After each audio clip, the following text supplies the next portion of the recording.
वृतांत सुनो एक महाभारत ग्रंथ से, जिसका किया न किसी ने बखान है। जान जाओगे क्यों करते आज भी हम कृष्ण पार्थ का गुणगान है। वनवास और अज्ञातवास काटकर पांडवों ने वापस अधिकार मांगा था, पर दुर्योधन ने फिर से धूर्तता दिखाकर सभी सीमाओं को लांघा था।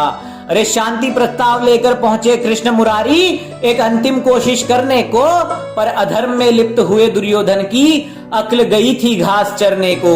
सभा हुई आरंभ, कुरुओं में अशांति सी कुछ छाई थी। श्री कृष्ण ने मांगा पांडवों का अधिकार, पर दुर्योधन की लालसा आड़े आई थी। सभी हुए थे मौन से जब परशुराम सभा में आते हैं। जानिए क्यों द्रोण, भीष्म और कर्ण से महाबली शिष्य छोड़कर वो पार्थ को श्रेष्ठ बताते हैं। जमदग्ने बोले मूर्ख है वो सभी यहाँ पर, जो खुद को श्रेष्ठ समझकर इतराते हैं। अरे जिस पार्थ से तुम लोहा लेने चले हो, उससे स्वयं देवता भी युद्ध करने से कतराते हैं। अब कथा सुनो एक भूतकाल की, तुमको मैं बतलाता हूँ। कृष्ण पार्थ के पूर्व जन्म का वृतांत मैं सुनाता हूँ। दंभोद्भव नामक एक राजा युद्ध करता प्रलयंकारी था। सामर्थ्य के मद में आकर किंतु हो गया तनिक अहंकारी था। अहंकार वश सबसे कहता था, मेरे सामर्थ्य के सामने टिक पाए ब्राह्मण और क्षत्रियों में नहीं ऐसा कोई महारुद्र है। अरे जिसमें मुझ जितना बाहुबल हो, न कोई ऐसा वैश्य है ना शूद्र है। प्रतिदिन बढ़ता अहंकार देख बोले ब्राह्मण, राजन तुमसे भी शक्तिशाली दो तपस्वी गंधमादन पर्वत पर कहीं विराजे हैं। अरे उनके शौर्य और वीरता के डंके हर दिशा में बाजे हैं। गंधमादन पर तप कर रहे दो भाई बड़े ही तेजस्वी और धर्मपरायण हैं। दोनों तुमसे भी बड़े वीर हैं। एक नर है और दूजे का नाम नारायण है।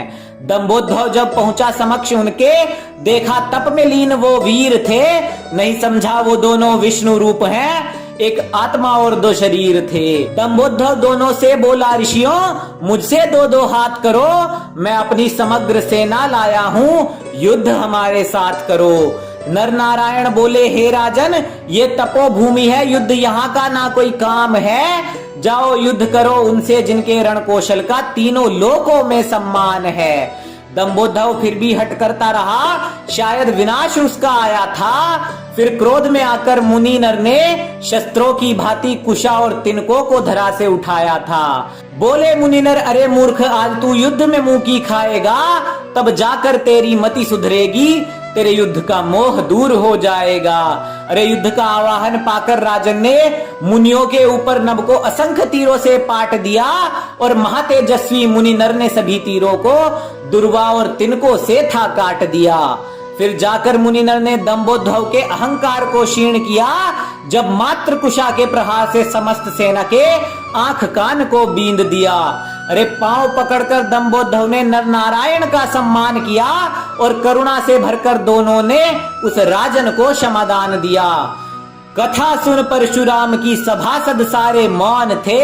फिर कहने लगे गुरु परशुराम सुनो अब, वो नर नारायण कौन थे। भीष्म कर्ण द्रोण के सामर्थ्य पर ना इतरा दुर्योधन, त्याग दे अहंकार जो मन में है। ये वही त्रेता के नर नारायण हैं, जो कृष्ण और अर्जुन रूप में जन्मे हैं। दो शरीर एक आत्मा दोनों, नर रूपी अर्जुन महाशक्तिमान है, और कृष्ण रूप में खड़े नारायण तो उनसे भी बलवान हैं। अरे व्यर्थ सभी मारे जाओगे, स्वयं विष्णु अंश से ना बैर करो। जब तक गांडीव नहीं उठाता अर्जुन, बस तब तक अपनी खैर करो।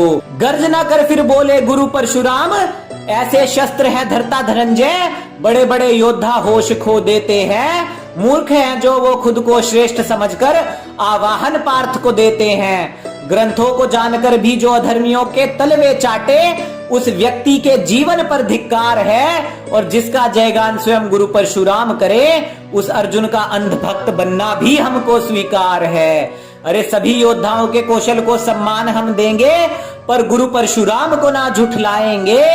जिसे जमदग्ने ने श्रेष्ठ बताया, हम भी यशगान उसी अर्जुन का गाएंगे।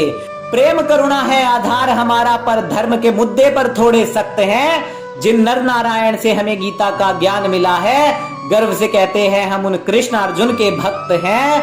अरे हम उन कृष्ण अर्जुन के भक्त हैं।